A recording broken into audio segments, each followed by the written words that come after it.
Zero Malankara സഭയുടെ അതിവന്യ കർദിനാൾ, KCBCയുടെ അധ്യക്ഷൻ, Shalom മിനിസ്ട്രീസിൻ്റെ patron, വാക്കുകളിൽ ഉറപ്പുള്ള വ്യക്തി, നിലപാടുകളിൽ അടിപതറാത്ത വ്യക്തി, ഇന്ന് നമുക്കൊപ്പം അതിവന്യ കർദിനാൾ മൊറൻമോർ ബസേലിയസ് കാതോലിക്ക ബാവ തിരുമേനിയാണുള്ളത്. എല്ലാ പ്രേക്ഷകർക്കും അഭിവന്യ പിതാവിനും വോയിസ് ഓഫ് ഹോപ്പിലേക്ക് സ്വാഗതം. പിതാവെ, നമ്മളൊരു സിനഡാലിറ്റിയിലാണ് മൂവ് ചെയ്യുന്നത് എനിക്ക് തോന്നുന്നു. ക്രൈസ്തവരെ പറ്റി പറയുന്നത്, നമ്മളെക്കുറിച്ച് പൊതുസമൂഹം ചിലപ്പോഴെങ്കിലുമൊക്കെ വിമർശന ബുദ്ധിയാണ് പറയുന്നത്, സമാധാനത്തെക്കുറിച്ച് വാതോരാതെ പ്രസംഗിക്കും, സമാധാനം ആശംസിക്കും. പരിശുദ്ധ കുർബാനയിൽ പലതവണ നിങ്ങൾക്ക് സമാധാനമുണ്ടാകട്ടെ, സമാധാനമുണ്ടാകട്ടെ എന്ന് നേരും. പക്ഷേ സമാധാനത്തിനു വേണ്ടി നിലകൊള്ളുന്നില്ല, സമാധാനം സ്ഥാപിക്കാൻ വേണ്ടി നാം പരിശ്രമിക്കുന്നില്ല എന്നുള്ള ആരോപണം കടന്നു വരുന്നുണ്ട്. പിതാവ് എങ്ങനെയാണ് അതിനെ നോക്കിക്കാണുന്നത്? ഒരു വിമർശന ബുദ്ധിയ അതിനെ ഗുണപരമായി തന്നെ നമുക്ക് സ്വീകരിക്കുന്നതാണ് നല്ലത്. നിങ്ങൾക്ക് സമാധാനം ഉണ്ടാകട്ടെ എന്ന് ഇത്രയും പ്രാവശ്യമെങ്കിലും പറയുന്നത് കൊണ്ടാണ് ഇത്രയെങ്കിലും സമാധാനം നമ്മുടെ ഇടയിലുള്ളത്. അതുകൂടെ പറയാതിരുന്നാൽ ഉള്ളതും കൂടി പോകും. സമാധാനമെന്ന് ആവർത്തിച്ച് പറയുന്നത് നമ്മളൊരു ഓർമ്മപ്പെടുത്തലാണ്. സമാധാനത്തിന് വേണ്ടി നമ്മൾ ഒന്നും ചെയ്യുന്നില്ല എന്ന് പറയുന്നതിനോട് പൂർണ്ണമായി യോജിപ്പെനിക്കില്ല. പക്ഷേ സമാധാനം കൈവരിക്കുന്നതിന് ആവശ്യമായത് നമ്മൾ ചെയ്യുന്നില്ല എന്ന് പറഞ്ഞാൽ അതിനോട് യോജിക്കും. എന്ന് പറഞ്ഞാൽ നമ്മളിപ്പോൾ ചെയ്തുകൊണ്ടിരിക്കുന്നത് പോരാ, it is not enough, we need to do more. അത് ഞാൻ പൂർണ്ണമായിട്ട് യോജിക്കുന്നു. പക്ഷേ നല്ല സ്നേഹവും നല്ല സമാധാനകാംക്ഷികളുമായ ആളുകൾ, സാധാരണക്കാർ നമ്മുടെ ഇടയിലുണ്ട്. അവരെ കൊണ്ട് അത്ഭുതം പ്രവർത്തിക്കാനും കഴിയുന്നവരാണ്. പക്ഷേ നമ്മൾ ഇപ്പോൾ ചെയ്തുകൊണ്ടിരിക്കുന്നത് അത്രയും പോരാ. കൂടുതൽ ആത്മാർത്ഥത, ക്രെഡിബിലിറ്റി, വിശ്വസനീയത ഇക്കാര്യത്തിൽ കാണിക്കണം. I fully agri. ഓക്കെ, സഭയിൽ നമുക്കിനിയും മാധ്യമരംഗത്തേക്ക് നമ്മുടെ ചർച്ചയൊന്ന് തിരിച്ചുവിടാം. ഇക്കാലത്ത് മാധ്യമങ്ങളുടെ ശക്തി ശരിക്കറിയാവുന്ന ഒരു പിതാവാണ് അങ്ങ്. അങ്ങേക്ക് അനുകൂലമായി കേരളത്തിലെ മാധ്യമങ്ങൾ പലപ്പോഴും നിലകൊള്ളുന്നത് വളരെ സന്തോഷത്തോടെ നോക്കിക്കാണുന്ന ഒരു വ്യക്തി കൂടിയാണ് ഞാൻ. മാധ്യമങ്ങളെല്ലാം തീരുമാനിക്കുന്നു, മാധ്യമങ്ങൾ നമുക്ക് വേണ്ടി തീരുമാനങ്ങൾ എടുക്കുന്നു, നമ്മുടെ ആലോചനകളെ വല്ലാതെ മാധ്യമങ്ങൾ സ്വാധീനിക്കുന്നു, മാധ്യമങ്ങളെല്ലാം നിശ്ചയിക്കുന്നു, അവർ വിധി പുറപ്പെടുവിക്കുന്നു. ഇങ്ങനെയൊക്കെ കേരളത്തിലെ സാമൂഹ്യ സമ്പർക്ക മാധ്യമങ്ങൾ പോകുമ്പോൾ ഷാലോം പോലെയുള്ള ഒരു മാധ്യമത്തിൻ്റെ പ്രസക്തി, അതിൻ്റെ ഒരു പേട്രണായി നിലകൊള്ളുന്ന അങ്ങ് എങ്ങനെയാണ് അതിൻ്റെ പ്രസക്തി ഒന്ന് വിവരിക്കാൻ അങ്ങ് തോന്നിക്കുന്നത്? മാധ്യമ പ്രവർത്തനത്തെക്കുറിച്ച് വ്യത്യസ്തമായ അഭിപ്രായങ്ങൾ പറയുന്ന ആളുകളുണ്ട്. നമ്മളുടെ ദൈനംദിന ജീവിതത്തിൽ നമ്മെ പല ഘടകങ്ങളിൽ സ്വാധീനിക്കുന്ന മാധ്യമങ്ങളുണ്ട്. ഷാലോമിൻ്റെ സ്ഥാനം ഞാൻ കാണുന്നത് ഇതിനെയൊക്കെ അടിസ്ഥാനപരമായി ഇതിൻ്റെ മുകളിൽ നിൽക്കുന്ന, എന്ന് വെച്ചാൽ not by dominating through number, ക്രിസ്തീയ മൂല്യം കൊണ്ട് ഇതിനെ എല്ലാം ഒരു പ്രകാശം കൊടുക്കുന്ന ശുശ്രൂഷയായി വിമലീകരിക്കുന്നു. അതായത് ഷാലോം കള്ളം എഴുതാറില്ലല്ലോ. ഷാലോമിൽ സത്യമല്ലാത്ത പ്രസ്താവന കൊടുക്കാൻ കഴിയുമോ? ഞാൻ വിശ്വസിക്കുന്നില്ല. അങ്ങനെ കൊടുത്താൽ ഷാലോമിൻ്റെ പേര് ഷാലോം എന്നല്ലല്ലോ. അല്ല. അപ്പം ഷാലോമിന് ഈ ഒരു പ്രസ്താവന കൊടുക്കുന്നത് വഴി ഒരു വ്യക്തിയെയും പ്ലീസ് ചെയ്യേണ്ട കാര്യമില്ല. ഷാലോമിന് പ്ലീസ് ചെയ്യാൻ ഒറ്റ ആളേ ഉള്ളൂ, ദൈവം, കർത്താവായ യേശുക്രിസ്തു, അവിടുത്തെ സുവിശേഷം. അതിന് വിരുദ്ധമായി ചെയ്താൽ ഷാലോമല്ല. ഷാലോമിനെ മനുഷ്യർ സ്വീകരിക്കുന്നത് കച്ചവട മാധ്യമ രീതികൾ അവലംബിക്കുന്നു എന്ന് ആരോപിക്കപ്പെടുന്ന ഈ കാലത്ത് പോലും സത്യമായി പ്രചരിപ്പിക്കുന്നു. എല്ലാ സഭകളെയും ഒരു കുടക്കീഴിലേക്ക് കൊണ്ടുവരാൻ ആഗ്രഹിക്കുന്നു.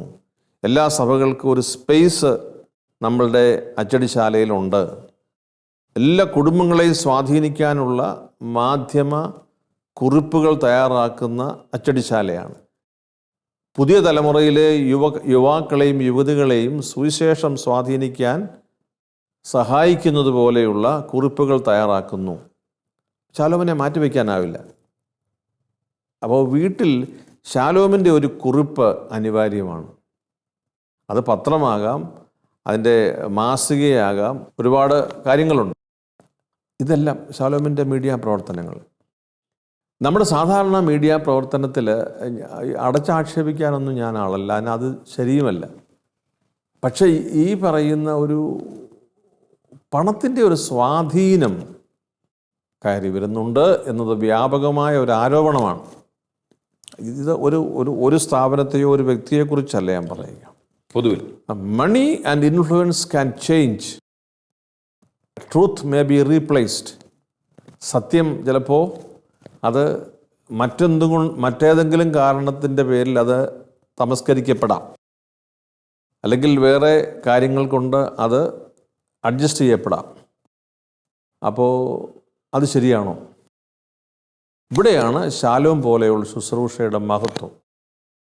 ശാലോമിലെ ശുശ്രൂഷ എനിക്ക് സന്തോഷം തരുന്നതിൻ്റെ കാരണം വളരെ പ്രതിജ്ഞാബദ്ധരായ സമർപ്പിതരായ ഒരുപാട് ചെറുപ്പക്കാർ, സുവിശേഷത്തെ സ്നേഹിക്കുന്ന ഒരുപാട് കുടുംബങ്ങൾ, അവർ നമ്മുടെ ഈ ശുശ്രൂഷയുമായിട്ട് ബന്ധപ്പെട്ടു പോകുന്നവരാണ്. അവരുടെ ഉദ്ദേശം ഒരു സാധാരണ മാധ്യമ പ്രവർത്തനത്തിൽ നിന്നോ മാധ്യമ ക്രമീകരണങ്ങളിൽ നിന്നോ വ്യത്യസ്തമാണ്. യേശു കർത്താവിനെ കണ്ടുമുട്ടിയതിൻ്റെ സന്തോഷം കൊണ്ട് ശുശ്രൂഷ ചെയ്യുന്നവരാണ് ഒട്ടേറെ പേർ. അതിൻ്റെ അടിസ്ഥാന വ്യത്യാസമുണ്ട്. നമ്മൾ ഈ മാധ്യമങ്ങൾക്ക് ഈ പറയുന്ന അടിമകളായി പോകുന്ന പ്രവണത വർദ്ധിക്കുന്നു. It is impossible to live without this message. ഞാൻ വിശ്വസിക്കുന്നില്ല. നമ്മൾ ICUവിൽ 3 ദിവസം കിടന്നെന്ന് വിചാരിക്കുക, വാട്സപ്പിലെ മെസ്സേജിനൊന്നും മറുപടി അയക്കുന്നില്ലല്ലോ. ലോകം സർവൈവ് ചെയ്യുന്നില്ലേ? നമുക്ക് തെറ്റായ ധാരണ, കുളിക്കുമ്പോൾ പോലും ഇതെടുക്കണമെന്ന്.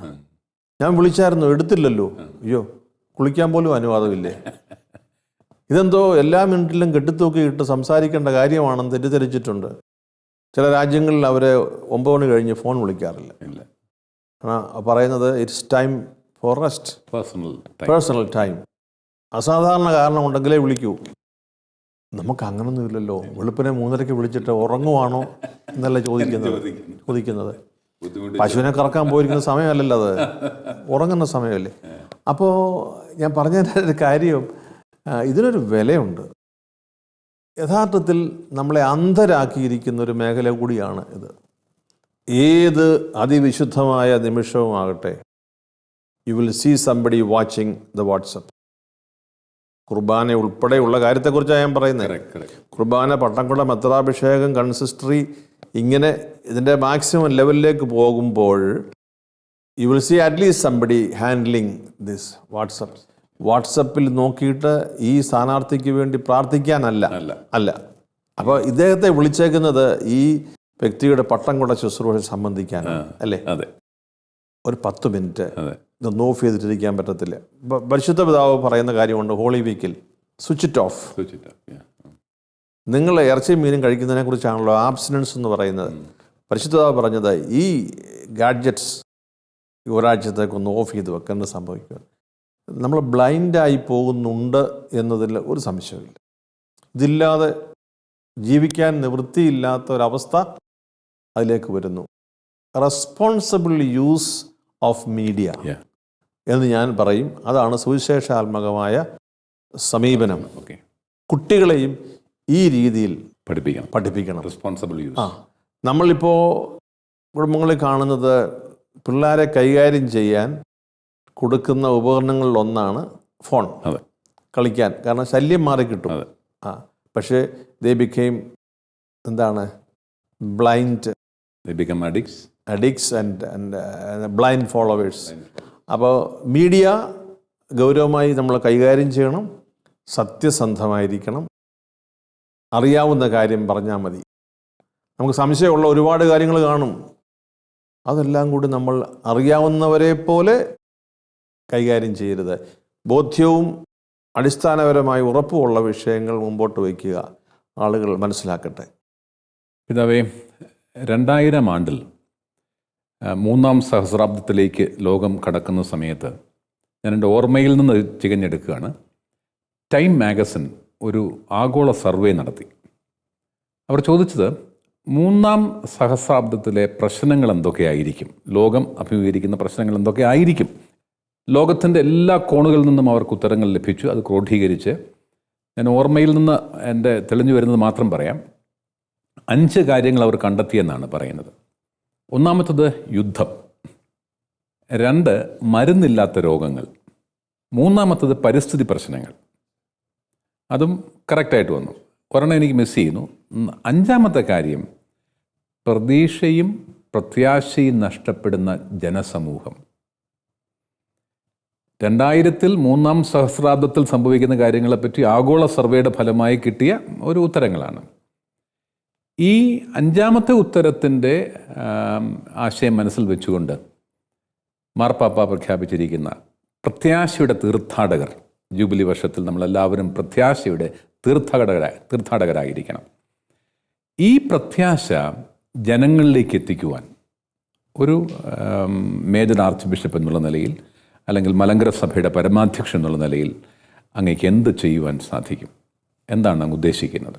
സാറിൻ്റെ ഈ ചോദ്യം പ്രത്യാശയുടെ തീർത്ഥാടകർ സുവിശേഷവുമായി ബന്ധപ്പെടുത്തി ചൊല്ലിക്കൊണ്ടിരുന്നൊരു പ്രാർത്ഥന എൻ്റെ മനസ്സിൽ പെട്ടെന്ന് വരുന്നു. അക്കരയ്ക്കു യാത്ര ചെയ്യും സിയോൻ സഞ്ചാരി, ഓളങ്ങൾ കണ്ടു നീ ഭയപ്പെടേണ്ട, കാറ്റിനെയും കടലിനെയും നിയന്ത്രിപ്പാൻ കഴിവുള്ളോൻ പടവിലുണ്ട്. അക്കരയ്ക്കു യാത്ര ചെയ്യും സിയോ സഞ്ചാരി, ഓളങ്ങൾ കണ്ടു നീ ഭയപ്പെടേണ്ട. അപ്പനും അമ്മയൊക്കെ ചെറുപ്പത്തിലെ നൽകിയ ഒരു സമ്മാനമാണ് ഈ സുവിശേഷാത്മകമായ ഈ പാട്ടുകൾ, ഗാനങ്ങൾ, പ്രാർത്ഥനയായിട്ടൊക്കെ ചൊല്ലുന്നത്. അത് സാറ് ചോദിച്ചപ്പോൾ ഉടനെ എൻ്റെ മനസ്സിലേക്ക് വന്ന ഒരു ഒരു ഒരു ചിന്ത അതായിരുന്നു.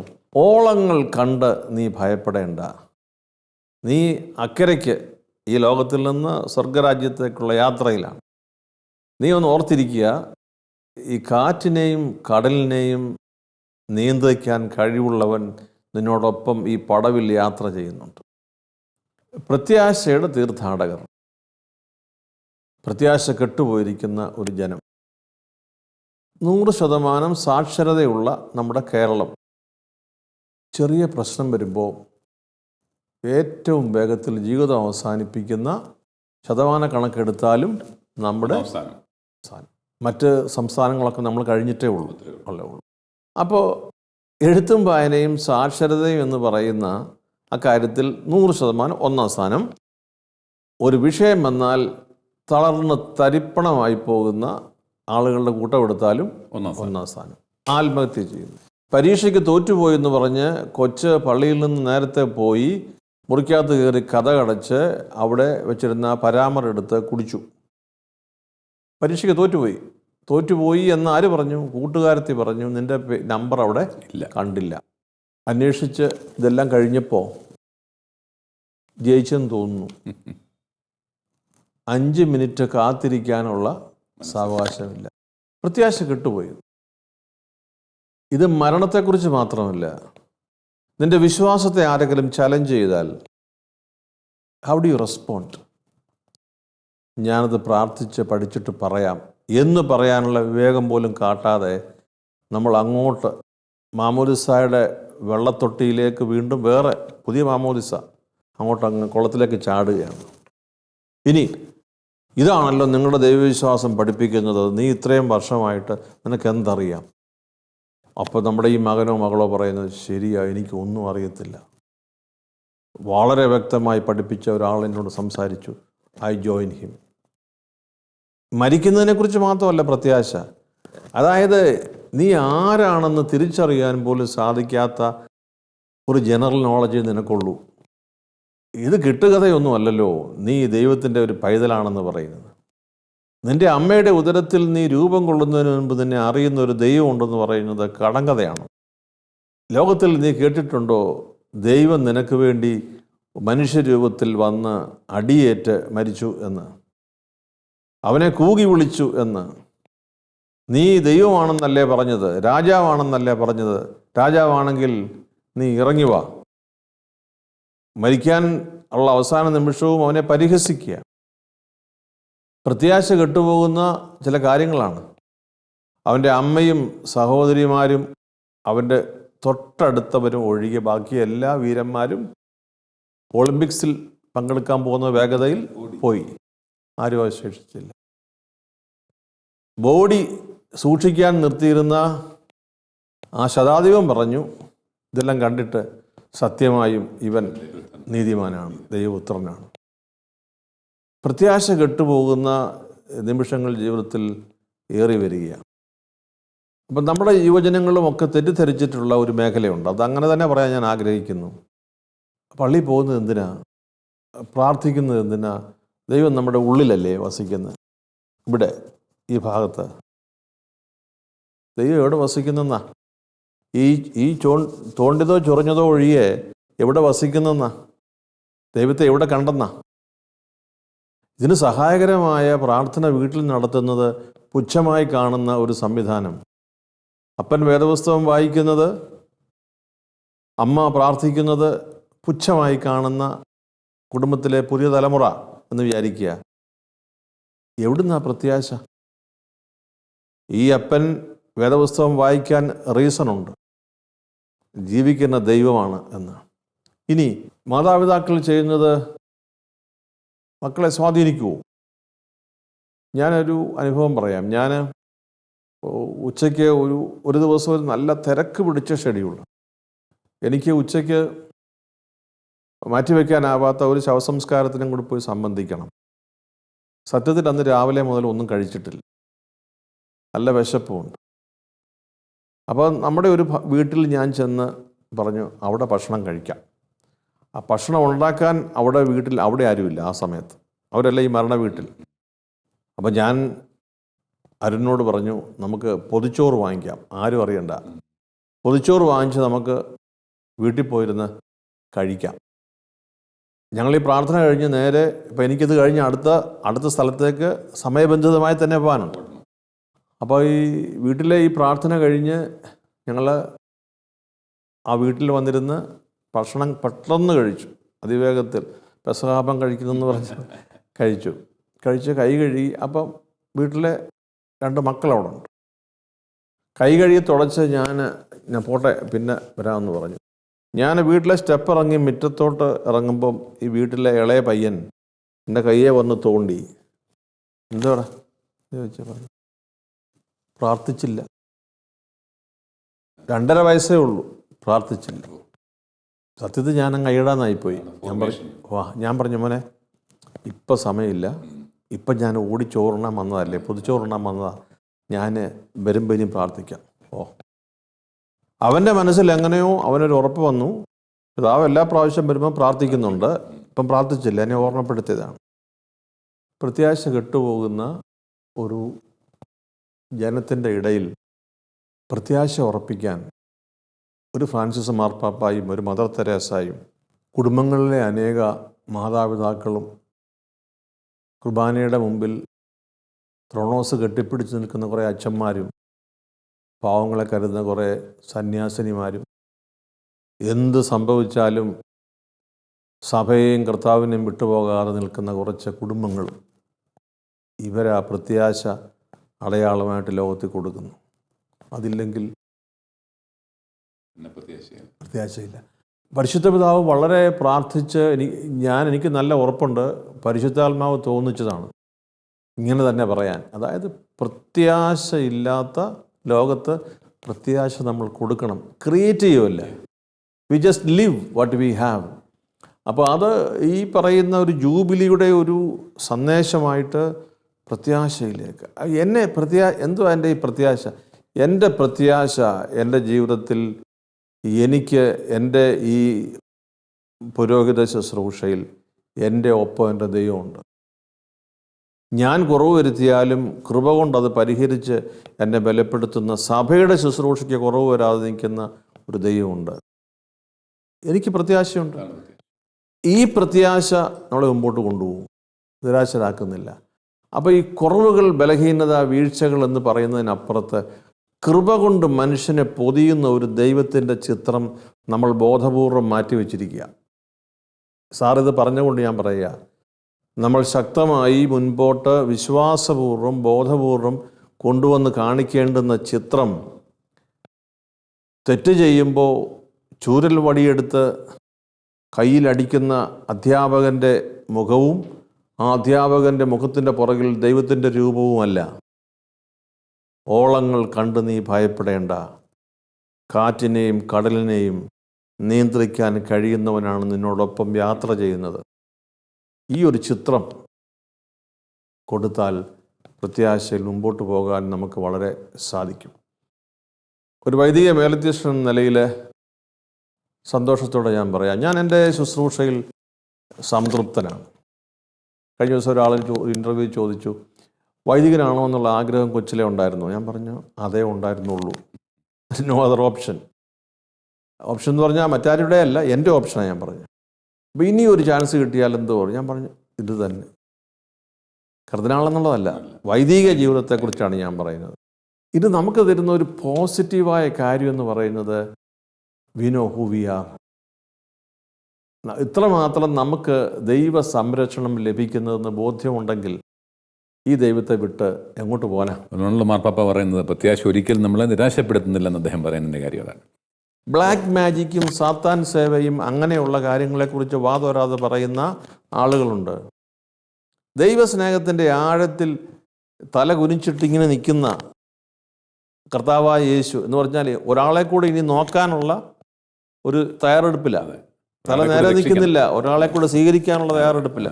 ഈ ദൈവത്തെ വിട്ട്, അല്ലെങ്കിൽ ഈ ദൈവം അല്ലാതെ മനുഷ്യനുണ്ടാക്കുന്ന ഒരു ദൈവത്തിൻ്റെ പുറകെ പോകുന്നത് എന്ത് പ്രത്യാശ കിട്ടുമെന്ന? ഒന്നുമില്ല. ദൈവത്തെ അവഹേളിക്കാൻ പറ്റും, അവർക്ക് ദൈവത്തെ ആരാധിക്കാൻ പറ്റില്ല. നമുക്ക് ദൈവത്തെ ആരാധിക്കാനും കൂടെ നിൽക്കാനും കഴിയും. ഓക്കെ, നമ്മുടെ സമയം ഏതാണ്ട് തീരാറായി. 2025 തുടക്കത്തിൽ ശാലോം പ്രേക്ഷകരോട് അഭിമന്യ തിരുമേനിക്ക് പറയാനുള്ളത് എന്താണ്? പരിശുദ്ധ കുർബാന ഇങ്ങനെ എഴുന്നള്ളിച്ച് വച്ചിരിക്കുന്നു. കുർബാനയുടെ മുമ്പിൽ താണു വണങ്ങി പരിശുദ്ധ പരമ ദിവ്യകാരുണ്യത്തിന് എന്നേരവും സ്തുതിയും ആരാധനയും പുകഴ്ചയും ഉണ്ടായിരിക്കട്ടെ എന്ന് പറഞ്ഞ് വണങ്ങി തിരിയുമ്പോൾ ഞാൻ കാണുന്ന കാഴ്ച, റൂബിൾ രാജ് സാറ് അല്ലെങ്കിൽ എനിക്ക് പരിചയമുള്ള ഒട്ടേറെ പേര് എൻ്റെ കൺമുമ്പിൽ നിൽക്കുന്നു. ഞാൻ വിശുദ്ധ കുർബാനയെ ആചാരം ചെയ്തു, എൻ്റെ ജീവിതത്തിൻ്റെ അടിസ്ഥാനമാണത്. ആ ബന്ധത്തിൽ നിന്ന് വേറെ പിരിക്കാൻ ഒന്നിനും സാധ്യമല്ലെന്ന് പൗലോസ് ശ്ലീഹ പറഞ്ഞതുപോലെ അതിൽ നമ്മൾ ഉറച്ചു നിൽക്കുന്നു. തിരിഞ്ഞു നോക്കുമ്പോൾ ഇതേ കർത്താവിനെ നോക്കിക്കൊണ്ട് നിൽക്കുന്ന ഒരുപാട് തേജസ്സുള്ള മുഖം ഞാൻ കാണുന്നു. ഞാൻ പ്രത്യാശയിൽ മുമ്പോട്ട് പോകണോ, നിരാശപ്പെട്ടു പോകണോ? This is an indication. ഞാൻ കർത്താവിൻ്റെ മുമ്പിൽ ആചാരം ചെയ്തപ്പോൾ എനിക്കുണ്ടായ ഒരു ആത്മസംതൃപ്തിയുണ്ട്. Is my lord, is my strength. ഞാൻ തിരിഞ്ഞുകൊണ്ട് നിൽക്കുമ്പോൾ, ജനങ്ങളിലേക്ക് നോക്കുമ്പോൾ ഇതേ കർത്താവിനെ നോക്കിക്കൊണ്ട് നിൽക്കുന്ന ഒരു കൂട്ടം ആളുകളെ കാണുന്നു. അവരുടെ മുഖത്ത് പ്രകാശമുണ്ട്, അവരുടെ കണ്ണുകളിൽ തിളക്കമുണ്ട്, അവർക്ക് നല്ല വിശ്വാസത്തിൻ്റെ ഒരു ചൈതന്യമുണ്ട്. എനിക്ക് എല്ലാ റീസണും ഉണ്ട് പറയാൻ. 2025 പ്രത്യാശയുടെ വർഷമാണ്. 2025 സമാധാനത്തിൻ്റെ പുതിയ അനുഭവങ്ങൾ കർത്താവ് തരുന്ന വർഷമാണ്. കർത്താവ് അത്ഭുതം പ്രവർത്തിക്കാൻ വേണ്ടി കാഴ്ചക്കാരായിട്ട് നമ്മൾ നിൽക്കണ്ട. കർത്താവിനോടൊപ്പം ആ പടവിൽ അങ്ങ് യാത്ര ചെയ്യാം. കർത്താവിനോടൊപ്പം നമുക്ക് കൈകൂപ്പാം. കർത്താവിനോടൊപ്പം ദരിദ്രരുടെ അടുത്തേക്ക് ചെല്ലാം. കർത്താവിനോടൊപ്പം ഈ ധനികനോട് കർത്താവ് പറഞ്ഞത് എന്താണെന്ന് ശ്രദ്ധിക്കാം. കർത്താവിനോടൊപ്പം ക്രൂശിക്കപ്പെടണമെങ്കിൽ രക്തസാക്ഷിയാകാം, ഉറപ്പാണ്. കർത്താവിനോടൊപ്പം ഉയർക്കും. അപ്പോൾ ആചാരം ചെയ്ത പരിശുദ്ധ കുർബാനയുടെ മുമ്പിൽ നിന്ന് കണ്ണ് തിരിഞ്ഞു വരുമ്പോൾ കാണുന്ന ദൈവമക്കളുടെ ഒരു സാന്നിധ്യം എനിക്ക് വലിയ പ്രതീക്ഷ നൽകുന്നുണ്ട്. സത്യമായി നമുക്ക് ചെയ്യാവുന്ന നന്മ പലപ്പോഴും മൂടി വയ്ക്കപ്പെടുകയും നാം ആഗ്രഹിക്കാത്ത തിന്മകൾ വ്യാപരിക്കുകയും ചെയ്യുമ്പോൾ 2025 നാം ബോധപൂർവം വിശ്വാസപൂർവം ഒന്നുകൂടി ഉണർന്നെഴുന്നേറ്റ് ഒരു ക്രൈസ്തവ സമൂഹമായി, കത്തോലിക്കാ സഭയ്ക്കുള്ളിൽ കത്തോലിക്കാ സഭാ കുടുംബമായി, കത്തോലിക്കാ സഭയുടെ അതിർത്തിക്കപ്പുറത്ത് എല്ലാ ക്രൈസ്തവ സമൂഹങ്ങളുമായി ചേർന്നുള്ള ആരാധനയായി, എല്ലാ വിഭാഗം ജനങ്ങളുമായി ചേർന്ന് ദൈവരാജ്യമായി ഒരു പടി കൂടി മുമ്പോട്ട് പോകാൻ 2025 നമ്മളെ സഹായിക്കും. നമുക്ക് കർത്താവിനോട് ചേർന്ന് നിന്നാൽ. എൻ്റെ പ്രാർത്ഥനയും ആശംസയും അതാണ്. ശുഭാപ്തി വിശ്വാസിയാണ് ഞാൻ. വേദനിക്കുമ്പോൾ ഞാൻ മറച്ചു വെക്കാറില്ല. മനസ്സ് നൊമ്പരപ്പെടുത്തുമ്പോൾ അത് പറയാൻ മടിക്കാറില്ല. കേരള സഭ ഇനി ശുദ്ധീകരിക്കപ്പെടണം. വിഭജനങ്ങൾ ഇല്ലാതാകണം. ചങ്കുറപ്പോടെ നമുക്ക് പറയാൻ കഴിയണം, ഞങ്ങൾ ചെയ്യേണ്ടത് ചെയ്തു. അത് ഞാൻ ഉൾപ്പെടുന്ന പിതാക്കന്മാരും ഞങ്ങളോടൊപ്പം നിൽക്കുന്ന വൈദികരും കുടുംബങ്ങളും ഒരുമിച്ച് പറയണം, ഞങ്ങൾ ചെയ്യേണ്ടുന്നത്, ഞാൻ ചെയ്യേണ്ടുന്നത് ഞാൻ ചെയ്തു.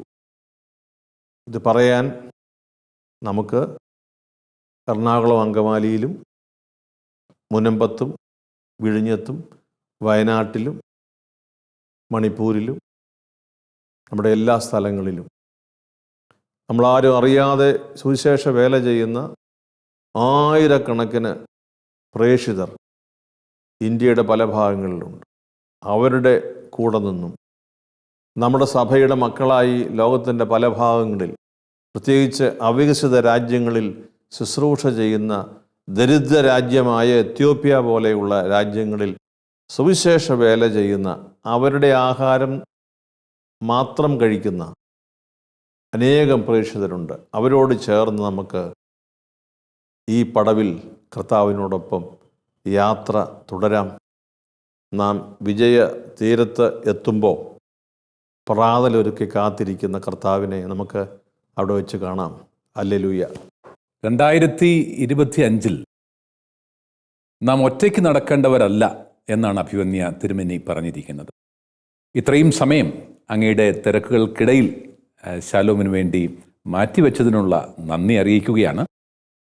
നന്ദി പറയേണ്ടതല്ല, ശാലോമിൻ്റെ ഭാഗമാണ് തിരുമേനിയെങ്കിലും ധാരാളം ഉത്തരവാദിത്വങ്ങൾ, ജോലി, എല്ലായിടങ്ങളിലും പിതാവിന് സ്വീകരണം ലഭിക്കുന്ന ഒരു പിതാവാണ്. അതുകൊണ്ട് തന്നെ ധാരാളം ക്ഷണം വരുന്നു, ധാരാളം സ്ഥലത്ത് പോകേണ്ടി വരുന്നു. അതിനൊക്കെ ഇടയിൽ ശാലോമിന് വേണ്ടി സമയം മാറ്റിവെച്ചതിന് പ്രത്യേകം നന്ദി അറിയിക്കുകയാണ്.